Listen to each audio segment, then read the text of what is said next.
بسم اللہ الرحمن الرحیم مولا یا صلی وسلم دائمن ابدا علی حبیبک خیر الخلق کلہم۔ ناظرین اکرام، منہاج رمضان کی یہ خصوصی ٹرانسمیشن اور آداب نعت کا یہ پروگرام سرور حسین نقشبندی لے کر حاضر خدمت ہے۔ اس پروگرام میں ہم بات کر رہے ہیں نعت کی مختلف جہتوں سے، مختلف جہات سے جو مسائل موجودہ دور میں پیدا ہو رہے ہیں ہماری سوشل میڈیا کی اور الیکٹرانک میڈیا کی تیز رفتار ترقی کی وجہ سے انتخاب کلام میں، معیار کلام میں، پریزنٹیشن میں اور بہت ساری چیزوں میں جو مسائل پیدا ہو رہے ہیں۔ نئی نسل جو نعت سے محبت کرتی ہے، نہ صرف پاکستان میں بلکہ دنیا بھر میں نعت سے محبت کرنے والوں کا ایک بہت بڑا حلقہ ہے، اور پھر یہی چیزیں ٹریول کرتی ہیں، اسی طرح کے کلام اور اسی طرح کے انداز نئے بچے جب سنتے ہیں تو اسی کو اڈاپٹ کرنے کی کوشش کرتے ہیں۔ تو یہ پروگرام ایک کوشش ہے کہ ہم نعت کو اس کے آداب اور اس کے تقاضوں کے مطابق کس طرح سے ڈھالنے کی بھرپور ایک کاوش اور کوشش کر سکتے ہیں، اور اس کی طرف سمجھ لیجیے کہ الیکٹرانک میڈیا کے حوالے سے یہ پہلی کوشش ہے۔ اور منہاج القرآن کا پلیٹ فارم ہمیشہ سے آپ جانتے ہیں کہ یہ فروغ عشق رسول کا صلی اللہ علیہ وآلہ وسلم کا علم بردار ہے، نہ صرف پاکستان میں بلکہ پاکستان سے باہر بھی جو ہماری مسلمان کمیونٹی ہے وہ اپنے تہذیبی اور اخلاقی اقدار کی حفاظت کے لیے منہاج القرآن کے اسلامک سینٹرز کی طرف ہی دیکھتی ہے، اور بہت بڑا اور بہت نمایاں کام اس پلیٹ فارم سے ہو رہا ہے اور بہت عرصے سے ہو رہا ہے۔ حسان بن ثابت نعت ریسرچ سینٹر کا قیام بھی منہاج یونیورسٹی کے تحت، اس کا قیام عمل میں آنا بھی اسی کا پیش خیمہ ہے، اور یہ انشاءاللہ العزیز اس پلیٹ فارم سے نعت کے آداب کے اوپر کورسز کروائے جائیں گے۔ نعت کی علمی اور تحقیقی جو خدمات لوگ سر انجام دے رہے ہیں ان کے کام کو سامنے لانے کے لیے یہ پلیٹ فارم آگے آئے گا، اور جن جن جہات پہ نعت خوانی، نعت گوئی اور نعت کا علمی، تحقیقی اور تنقیدی کام جن جن جہات پہ رہنمائی کی ضرورت ہے، حسان بن ثابت نعت ریسرچ سینٹر وہاں پہ انشاءاللہ ایک بھرپور رہنمائی کی صورت فراہم کرنے کے لیے تیار ہے۔ آج کے اس پروگرام میں ہمارے جو نعتیہ شاعری میں مسائل پیدا ہو رہے ہیں، اور ہمارے ہاں نعت پڑھنے والے بھی اکثر ایسے لوگ جو لائن سیدھی تھوڑی بہت کرنی سیکھ لیتے ہیں، وہ سمجھتے ہیں کہ نعت کی شاعری بھی وہ کر سکتے ہیں، اور زیادہ مسائل ہماری نعتیہ شاعری میں انہی لوگوں کی وجہ سے پیدا ہو رہے ہیں کہ جو شعر کی باقاعدہ تربیت سے سامنے نہیں آتے، بلکہ محافل کے ساتھ تعلق ہونے کی وجہ سے وہ سمجھتے ہیں کہ وہ بھی شعر کہہ سکتے ہیں، اور پھر اس میں موضوعات ایسے آ جاتے ہیں، اس میں مضامین ایسے ان اشعار کے اندر آ جاتے ہیں کہ جو شرعی اعتبار سے درست نہیں ہوتے، کہیں اس کے اندر شعری اعتبار سے غلطیاں ہوتی ہیں، کہیں ان پہ معنوی اعتبار سے ان میں مسائل ہوتے ہیں۔ تو ان تمام چیزوں کو کس طرح سے فوکس کیا جا سکتا ہے، کس طرح ان مسائل پہ قابو پایا جا سکتا ہے، نعت کی شاعری کرنے والے کے لیے کم از کم کن کن لوازمات کی ضرورت ہے، ان کو انشاءاللہ آج کے آداب نعت کے سیگمنٹ میں ہم ڈسکس کریں گے۔ بہت بنیادی اور بہت اہم موضوع ہے، اور اس پہ بات کرنے کے لیے ہمارے ساتھ تشریف فرما ہے ملک کے ممتاز محترم شاعر، غزل نگار ہیں، نعت نگار ہیں، نعت کے اوپر مضامین اور ان کی غزل کی کتابیں اور نعت کی اور سلام و مناقب کی کتابیں جو ہیں وہ آ چکی ہیں۔ ہمارے ساتھ تشریف فرما ہے جناب واجد امیر صاحب، السلام علیکم۔ بہت شکریہ آپ تشریف لائے اس پروگرام میں، اور ان کا ایک شعر میں ہمیشہ کوٹ کیا کرتا ہوں جو آج کے اس موضوع کی مناسبت سے بہت ریلیونٹ ہے کہ لفظ بھی نام و نسب رکھتے ہیں، یہ جان رکھو، مدح کرنی ہے تو ہر لفظ کی پہچان رکھو، گر سراپا شہ والا کا بیاں کرنا ہو، پاس مشکات رکھو، سامنے قرآن رکھو۔ تو یہ وہ کرائیٹیریا ہے، اور یہ وہ ایک سکیچ ہے کہ اگر آپ نعت کہنا چاہتے ہیں تو آپ کو ان لوازمات کا خیال رکھنا چاہیے۔ انشاءاللہ بات کرتے ہیں ان سے۔ ہمارے ساتھ نوجوان ممتاز ثنا خاں وصاف احمد حمدانی تشریف فرما ہے، اور ہم نے اس پروگرام میں سینئر ثنا خانوں کے ساتھ ساتھ نوجوانوں کو بھی شامل کیا تاکہ یہ ایک حسین امتزاج بن جائے کہ جس میں نوجوان بھی شامل ہوں اور ہمارے جو بزرگ سینئر ثناءخواں ہیں وہ بھی اس پروگرام میں شامل ہوں۔ تو آغاز کرتے ہیں، بسم اللہ۔ وصاف احمد حمدانی نعت کے اشعار۔ مظفر فارسی علیہ الرحمہ کا لکھا ہوا چند اشعار۔ جہاں بھی ہو وہیں سے دو صدا، سرکار سنتے ہیں، سرے آئینہ سنتے ہیں، پسے دیوار سنتے ہیں۔ جہاں بھی ہو میرا ہر سانس ان کی آہٹوں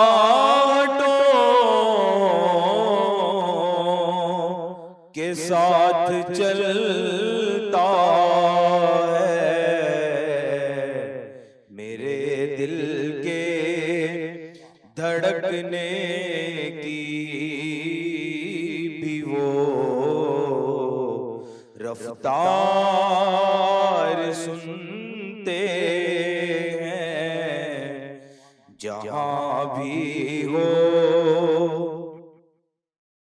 مظفر جب کسی محفل میں ان کی نعت پڑھتا ہوں، میرا ایمان ہے وہ بھی میرے اشعار سنتے ہیں۔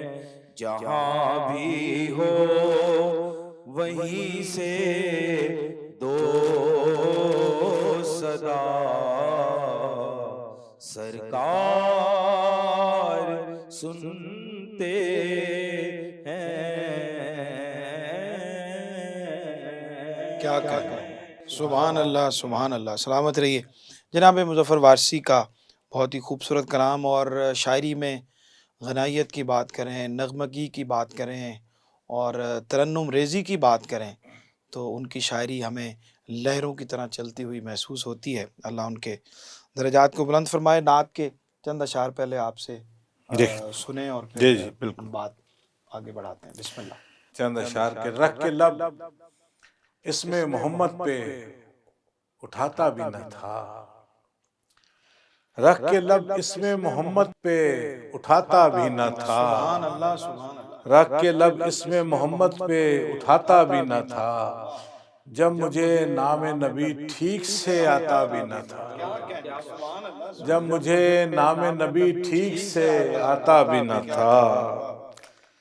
شعر دیکھیے کہ آپ پہلے ہی معافی اسے دے دیتے تھے، آپ پہلے ہی معافی اسے دے دیتے تھے، منتیں کر کے منانا جسے آتا بھی نہ تھا، آپ پہلے ہی معافی اسے دے دیتے تھے، منتیں کر کے منانا جسے آتا بھی نہ تھا، اور تھام لیتا تھا کوئی وقت ملاقات جو ہاتھ، تھام لیتا تھا کوئی وقت ملاقات جو ہاتھ، کیسا آقا تھا کبھی ہاتھ چھڑاتا بھی نہ تھا، تھام لیتا تھا کوئی وقت ملاقات جو ہاتھ، کیسا آقا تھا کبھی ہاتھ چھڑاتا بھی نہ تھا، اور آپ ہی آپ اترتے تھے ملائک کے ہجوم، آپ ہی آپ اترتے تھے ملائک کے ہجوم، وہ عجب شاہ تھا دربار سجاتا بھی نہ تھا، وہ عجب شاہ تھا دربار سجاتا بھی نہ تھا، اور شعر ہے کہ آپ اس کی بھی سنا کرتے تھے پہروں باتیں، آپ اس کی بھی سنا کرتے تھے پہروں باتیں، وہ جسے پاس کوئی اپنے بٹھاتا بھی نہ تھا، آپ اس کی بھی سنا کرتے تھے پہروں باتیں، وہ جسے پاس کوئی اپنے بٹھاتا بھی نہ تھا، آپ کاندھوں پہ نواسے لیے چل پڑتے تھے، آپ کاندھوں پہ نواسے لیے چل پڑتے تھے، گود میں جب کوئی بچوں کو اٹھاتا بھی نہ تھا، آپ کاندھوں پہ نواسے لیے چل پڑتے تھے، گود میں جب کوئی بچوں کو اٹھاتا بھی نہ تھا، رکھ کے لب اس میں محمد پہ اٹھاتا بھی نہ تھا، جب مجھے نام نبی ٹھیک سے آتا بھی نہیں۔ کیا کہنے جناب واجد صاحب، سبحان اللہ سبحان اللہ۔ گفتگو کا آغاز یہیں سے کرتے ہیں۔ جی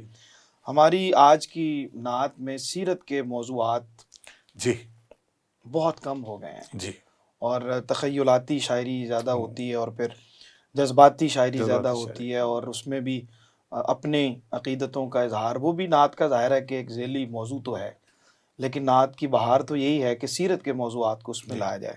اس کے کم ہونے کی کیا وجہ ہے؟ اس کی وجہ یہ کہ فوری لوگوں تک کوئی چیز پہنچا دی جائے اور وہ ٹھک کر کے لوگوں کو لگ جائے اور وہ اسی وقت پاپولر ہو جائے۔ پاپولر کرنے کے لیے، مشہور کرنے کے لیے، جلدی لوگوں میں مشہور ہونے کے لیے ان چیزوں کا سہارا لیا جاتا حقیقت ہے۔ بیانی جو ہے وہ مشکل ہے، اس کو مشکل شعر ہے، میں ڈھالنا بالکل اور اس سے بالکل۔ تاثر اور تاثیر پیدا کرنا۔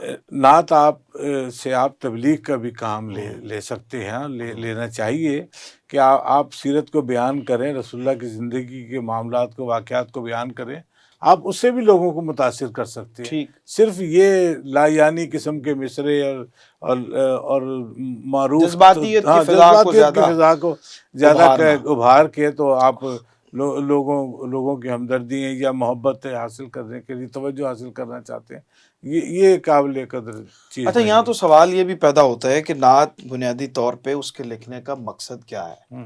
اگر تو اس کی مقصدیت صرف لوگوں کی توجہ حاصل کرنا، جی داد لینا ہی آپ کا پیش نظر ہے، اور اس سے شہرت ہی آپ کے پیش نظر ہے، تو پھر نعت کی مقصدیت ظاہر ہے کہ اس کی تحریر کرنے کی وہ پوری نہیں ہو پا رہی۔ اس پہ ہم بات کرتے ہیں، لیکن ایک چھوٹے سے وقفے کے بعد، اور اس پہ ہم آتے ہیں کہ نعت کی تخلیق بنیادی طور پہ ہمارے ذہنی تفکرات ہم کس جانب ہونے چاہیے جب ہم تخلیق نعت کے سفر پہ نکلیں، تو ہماری فکر اور ہماری سوچ اور ہمارے ذہن کی کیفیات جو ہے ان کا مقصود و منتہا کیا ہونا چاہیے، نعت کی مقصدیت لکھنے کی کیا ہے، اس پہ بات کرتے ہیں، لیکن ایک چھوٹے سے وقفے کے بعد۔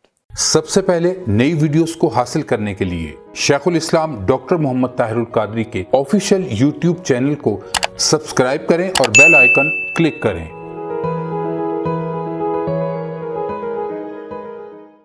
جی ناظرین، خوش آمدید کہتے ہیں آداب نعت کا یہ خصوصی پروگرام رمضان المبارک کی اس ٹرانسمیشن میں، منہاج رمضان میں آپ دیکھ رہے ہیں۔ بریک پہ جانے سے پہلے ہم بات کر رہے تھے، واجد صاحب نے جب یہ بات کی کہ ہم فوری رسپانس چاہتے ہیں اپنی کسی بھی تخلیق کے حوالے سے، اور جب ہم اس میں کامیاب ہونے کے لیے پھر ہم ظاہر ہے کہ معیار کی ان سطحوں کو، معیار کی ان ضرورتوں کو نہیں پورا کرتے، اور ہمارے پیش نظر یہی رہ جاتا ہے کہ کس طرح سے لوگوں کی، عوام کی توجہ حاصل کی جائے، ان کا رسپانس ملے۔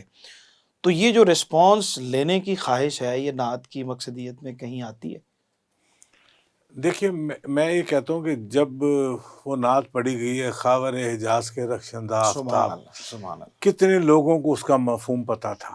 نہیں پتہ تھا۔ ٹھیک، صرف اس کی ادائیگی، اس کی طرز اور پڑھنے والے کے لحن نے لوگوں کو دلوں تک وہ نعت اتاری۔ ایون طائب صاحب کی جو نعت ہے، خوشبو ہے دو عالم میں تیری ہے گل چیدہ، کتنے سارے فارسی کے آپ شاعر قافیے ہیں۔ پہ اعتبار کیوں نہیں کر قاری رہے؟ زبید رسول صاحب نے وہ پڑھا۔ آپ شاعر کے لکھے ہوئے پہ اعتبار کیوں نہیں کر رہے؟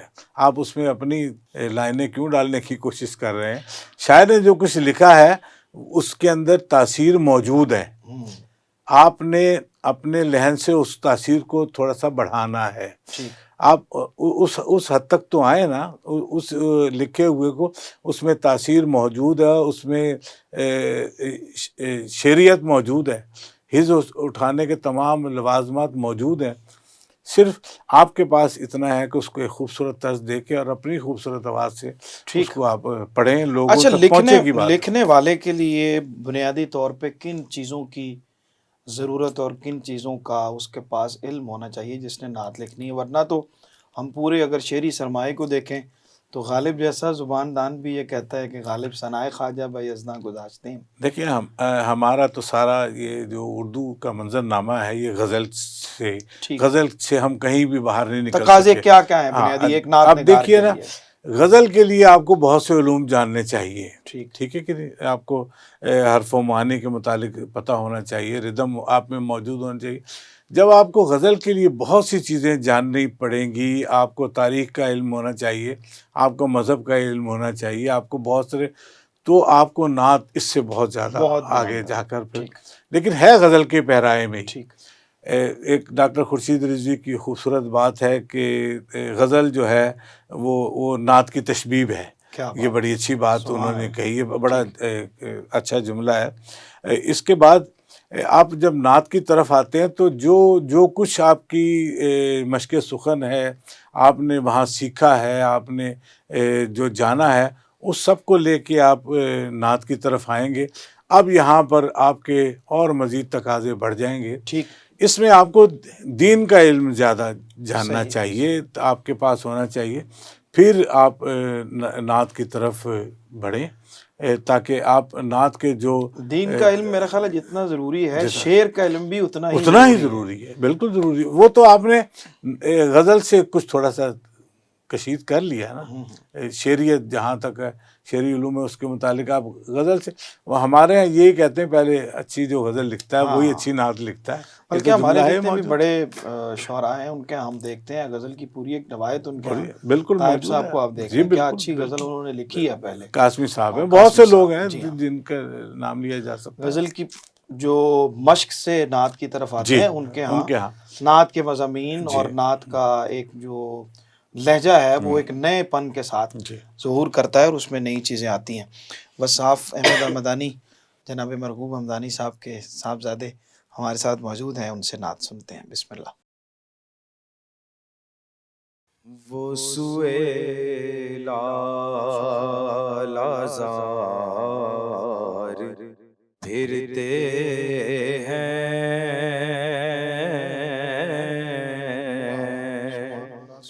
تیرے دن اے بہار پھرتے ہیں. وہ سوئے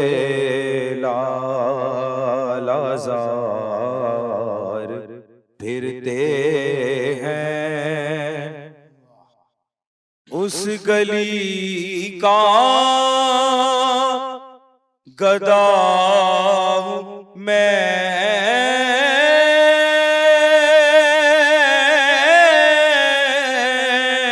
جس میں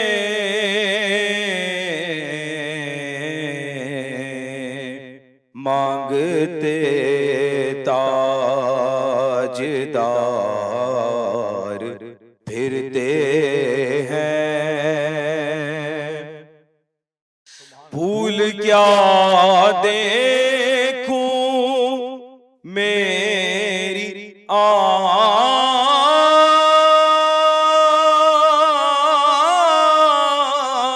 آنکھوں میں،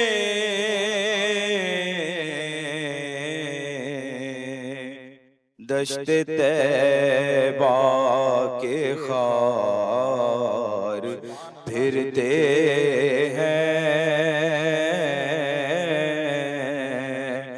وہ سوئے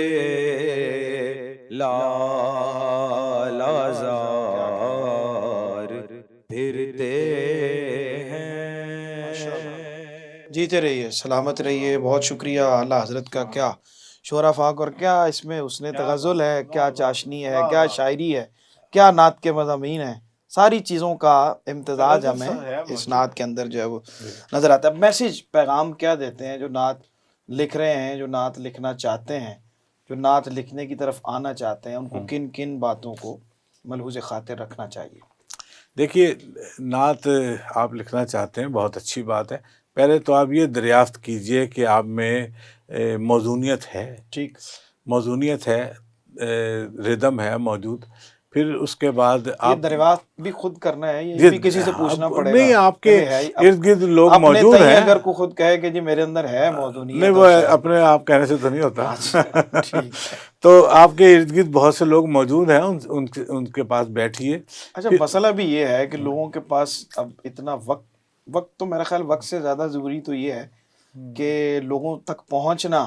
زمانہ اتنا تیز ہو گیا ہے کہ آپ کسی شخص کو ڈھونڈیں، اس کے پاس پہنچیں اور اپنی موضوعیت ہی کم از کم اس سے چیک کروا لیں کہ ہے یا نہیں. موضوعیت چیک کروانا ٹھیک ہے.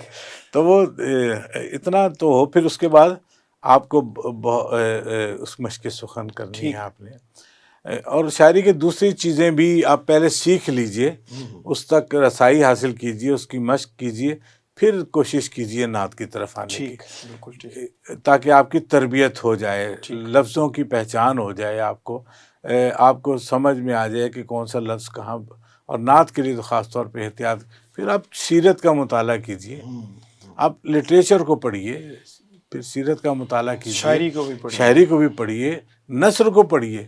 میں شاعر حضرات کو ایک مشورہ ہمیشہ دیتا ہوں کہ شعر پڑھ کے شعر مت کہیں، نثر پڑھ کے شعر کیا کہیں. بات ہے، سبحان اللہ سبحان اللہ. ٹھیک ہے، یہ کمی رہ جاتی ہے. نثر آپ کو لفظ کا مفہوم بھی بتاتی ہے، اور سیدھا جس کو سیدھا جملہ کہنا آئے گا اس کو سیدھا شعر کہنا بھی آئے گا. کیا کہنا، بالکل ٹھیک. بہت شکریہ جناب واجد امیر صاحب. اللہ تعالیٰ آپ کو خوش رکھے، آپ کی فکر میں، آپ کے زور قلم میں اور برکتیں عطا فرمائے. آپ تشریف لائے آداب نعت کے اس پروگرام میں، آپ کے شکر گزار ہیں. وصاف احمد حمدانی آپ کا بے حد شکریہ.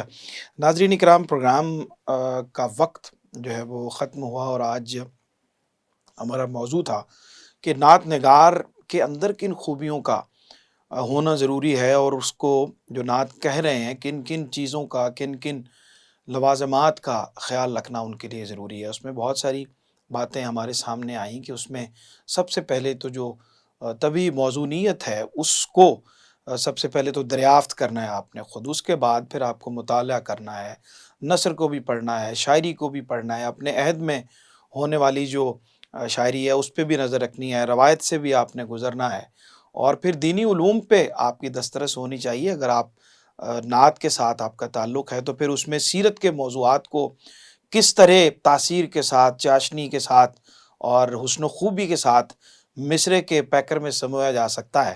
یہ ایک مسلسل مشق ہے، ایک مسلسل سفر ہے محنت کا، جس پہ آپ کو جاری رہنا ہے. آداب نعت کے ساتھ منسلک رہنے کے لیے اگر آپ شعر کہہ رہے ہیں، اگر آپ نعت کہہ رہے ہیں، تو پھر آپ کو ان مراحل سے اپنے آپ کو گزارنے کی ضرورت ہے. ان چیزوں کے ساتھ اپنے آپ کو منسلک کرنے کی ضرورت ہے، تبھی آپ اچھی نعت کہہ سکتے ہیں یا اچھی نعت کہنے کے قابل ہو سکتے ہیں. اللہ کریم آپ کی توفیقات میں اضافہ فرمائے، اور آداب نعت کے اس سفر میں اللہ کریم آپ کو رحمتوں اور برکتوں سے بہرہ مند فرمائے. اپنے اساتذہ کے ساتھ رابطہ کیجیے اور اپنے شعری مطالعے کو بڑھائیے، تو انشاءاللہ اچھی نعت ضرور کہی جا سکے گی. اسی عنوان سے کچھ مجھے یاد آئے کہ اپنے کچھ شعر تھے، اگر آپ کی اجازت ہو تو میں اجازت لیتے ہوئے آپ سے 2-3 اشعار پیش. چھوڑ کر عشق بتاں نعت لکھی جاتی ہے، چھوڑ کر عشق بتاں نعت لکھی جاتی ہے، بھول کر سود و زیاں نعت لکھی جاتی ہے، اذن ممدوح سے کھلتی ہے گرا مدحت کی، اذن ممدوح سے کھلتی ہے گرا مدحت کی، وہ نہ چاہیں تو کہاں نعت لکھی جاتی ہے، وہ نہ چاہیں تو کہاں نعت لکھی جاتی ہے۔ اور کوئی یہ کہے کہ مجھے بزم غزل سے لایا، کوئی یہ کہے کہ مجھے بزم غزل سے لایا، تم ادھر آؤ یہاں نعت لکھی جاتی ہے، تم ادھر آؤ یہاں نعت لکھی جاتی، حرف کاری کا ہنر ان کی عطا ہے، سرور مجھ نکمے سے کہاں نعت لکھی جاتی ہے، وہ نہ چاہیں تو کہاں نعت لکھی جاتی ہے۔ بہت شکریہ ناظرین، انشاءاللہ ایک نئے موضوع کے ساتھ، آداب نعت کے ایک نئے پروگرام میں نئے مہمانوں کے ساتھ آپ سے پھر ہوتی ہے ملاقات۔ اجازت دیجیے، اللہ نگہبان۔